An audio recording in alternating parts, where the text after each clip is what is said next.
Es una, es una visión distinta, ¿no? Y es bastante más... siendo Ulises una novela profundamente judeocristiana, diles que son cadáveres, no estoy por supuesto comparando, estoy respondiendo a lo que me has preguntado. Diles que son cadáveres es la búsqueda del bastón de San Patricio. Aquí estamos ya en los fundamentos de esta isla, ¿no? El primer acto dentro de la mitología de la isla, ya cuando el mundo celta le abre paso al mundo cristiano, es San Patricio golpeando en el monte Tara con su bastón para que se vayan todas las serpientes de la isla, ¿no? Tú que vives aquí te has fijado que no hay serpientes aquí, gracias a ese bastonazo que dio el santo. Y ese bastón es el que busca el poeta Artaud, el poeta francés, durante un periplo enloquecido por Dublín, que yo rescato en esta novela. Es una novela basada en la realidad. Yo, cuando era joven, era yo un joven poeta, mi gran referente era Artaud, ¿no? Curiosamente, luego que empecé a publicar libros en Francia y me enteré que Artaud era mucho más loco que poeta en Francia, pero en Latinoamérica lo seguimos teniendo como un poeta enorme. Y yo, a partir de la ilusión que me hace el personaje, el poeta, y esta historia que me encontré por ahí cuando vivía en Dublín, por cierto, cuando vivía yo en Dublín, me sirvió para hacer esta novela, que es una especie de road trip, de road novel por las calles de Dublín, ¿no? Que es una ciudad para mí muy... Hombre, lo que pasa es que cojo un avión de Barcelona y aterrizo aquí y ya veo que no es parte de la mitología, pero en cuanto me voy de aquí, pienso que yo me he inventado la ciudad.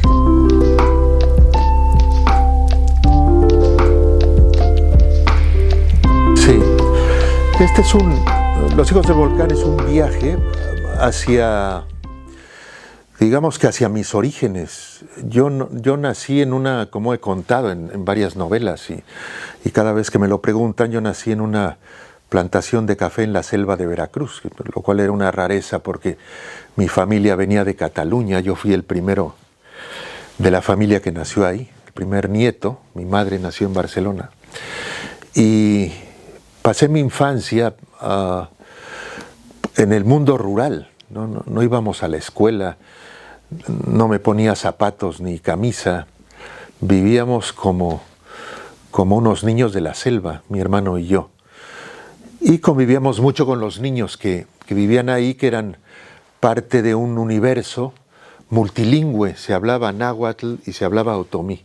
Son dos lenguas indígenas mexicanas, y nosotros en casa hablábamos el catalán que nos habían heredado, pues mi madre y mi abuelo, que era ya un catalán bastante amestizado, no solamente con el castellano, sino con palabras en náhuatl y en otomí. Yo cuando vine a Barcelona por primera vez y hablé en ese catalán, pues sonaba muy raro, porque era un catalán muy amestizado. Ya que fui a vivir a Barcelona, tuve que reaprenderlo. Bueno, esto para contarte que ese es yo vengo de ahí, ese es mi origen. Luego he ido viviendo por diversas ciudades y en distintos países, pero en realidad soy un niño del campo. Y en mis novelas regreso con mucha frecuencia a este origen.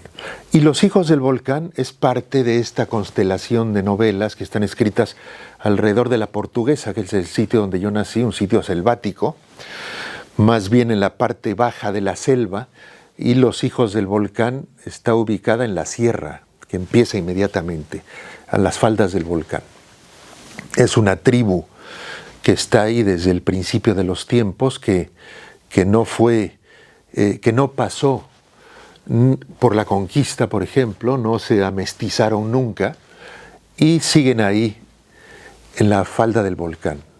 Es una tribu que le da sentido y tensión a la novela. No cuento más de esta tribu, que es una tribu de gente muy alta, muy primitiva, llena de rituales, ¿no? Que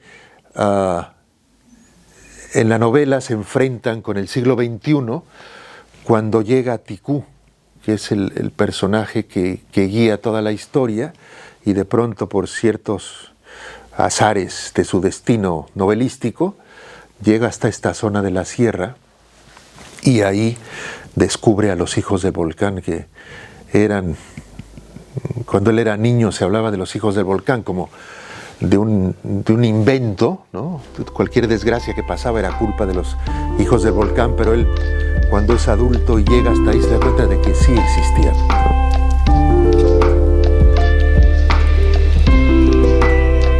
No podría calcularlo, no me gustaría jugar con el lector, porque creo que la novela es la que juega conmigo, y mi gran esfuerzo cada novela que escribo es no dejarme llevar por la cantidad de subtramas que me propone todo el tiempo la novela. Esto es así porque yo nunca hago un esquema antes de escribir una novela, ni sé exactamente hacia dónde voy a ir, ¿no? Esta novela, por ejemplo, parte de esta idea que tuve de los hijos del volcán, una tribu ancestral que vive en la parte alta de la sierra. No tengo más. A partir de ahí empiezo a desplegar una historia, porque después de varias novelas que he escrito, me queda claro que esta manera de escribir, desde mi punto de vista, es la que hace que la prosa esté mejor amarrada, porque va naciendo de la historia. Es decir, una cosa es seguir una historia ya predeterminada, ahí escribes de una manera, pero otra es la batalla, el ir abriéndote paso hacia un destino que desconoces, ¿no? De hecho, he pensado que si hiciera un esquema sería bastante aburrido para mí, porque estaría rellenando un espacio para llegar a cierto punto. Como no hago eso, como voy descubriendo a medida que escribo lo que va a pasar con mis personajes y con la historia en la que están metidos, el que se sorprende soy yo, por eso te digo esto.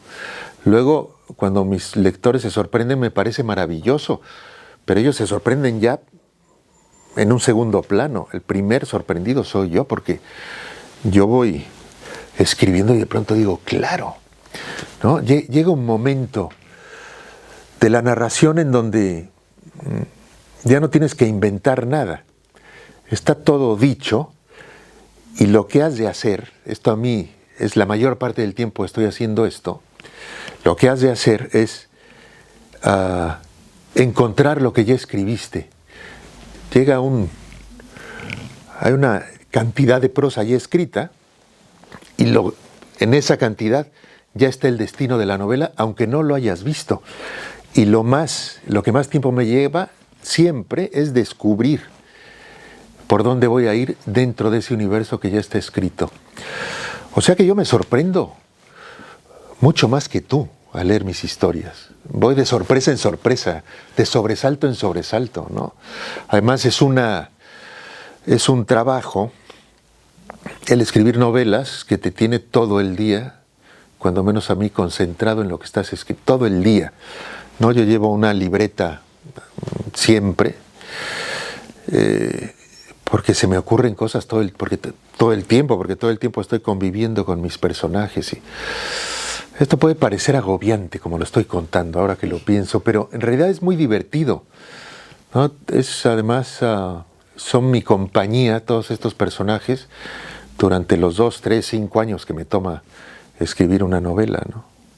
De hecho, cuando estoy terminando una novela, cuando veo que ya se ha resuelto y que todo lo que queda es ya pulir la materia, empiezo otra, porque no me gusta quedarme sin personajes con los que estoy conversando todo el día.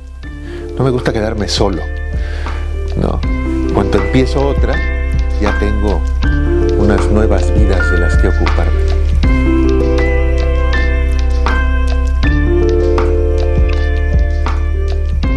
Yo he traduje, por ejemplo, los ensayos de Orwell, de George Orwell.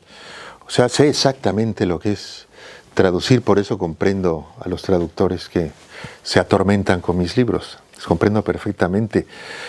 Yo soy, desde luego, lector y escritor, ¿no? La otra parte de mi vida es leer. Además, soy un lector muy atento, releo muchas cosas, hago notas. También publico de vez en cuando libros de ensayo, ¿no? Que son cosas que también es quizá otra manera de decir lo mismo, ¿no? Esto me lo hacía ver un crítico catalán, a propósito de uno de mis libros de ensayo. Dice, es que tú te las ingenias siempre para tratar el mismo tema de dos maneras, como novela y como ensayo, y es probable que sí. Al final tengo dos o tres preocupaciones, como todos los escritores, que voy abordando desde distintos puntos de vista, como novela o como ensayo. Y para llegar a escribir esos ensayos, tengo que leer una cantidad, como cualquier ensayista, insólita de libros que no aparecen en mis ensayos, porque nunca pongo bibliografía. Más bien voy tratando de decir dentro del ensayo de dónde salen tal y cual idea.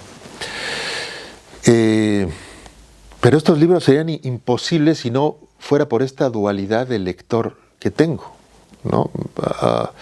Más es una delicia para mí leer, ¿no?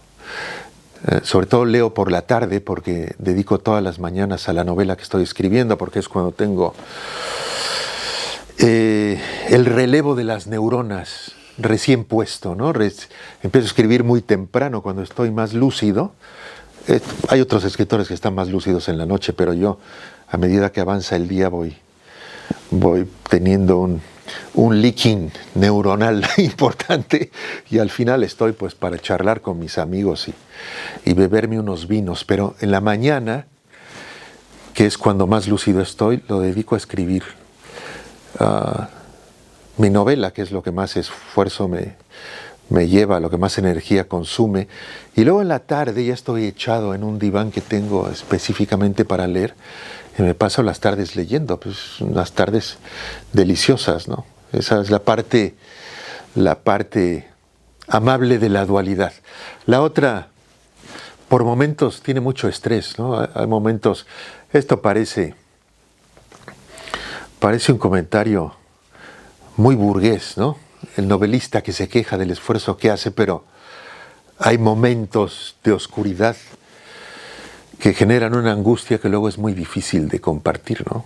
Yo llego a la mesa a comer con mi mujer y mis hijos atribulado, me dicen, ¿qué te pasa? Y cuando quiero explicar, digo, pues es ridículo. ¿Qué voy a explicar?